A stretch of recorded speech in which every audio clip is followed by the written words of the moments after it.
બિલકુલ હજારો નહીં, પરંતુ આજે રોડની બંને બાજુ લોકો છે, લાખોની સંખ્યામાં લોકો અહીંયા ઉપસ્થિત થયા છે. પ્રધાનમંત્રી નરેન્દ્ર મોદીનું અભિવાદન કરવા માટે થઈ, પ્રધાનમંત્રી નરેન્દ્ર મોદીની એક ઝલક જોવા માટે.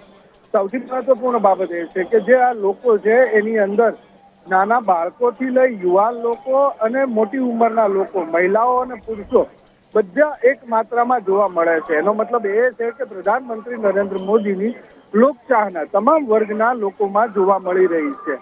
ન માત્ર યુવાનોમાં લોકચાહના હોય અને અન્ય લોકોમાં ના હોય એવું નથી, પરંતુ જે રીતે લોકો અહીંયા માત્ર તેમની એક ઝલક જોવા માટે થઈ અને કલાકો સુધી એકત્રિત થયેલા છે રોડની બંને સાઈડ.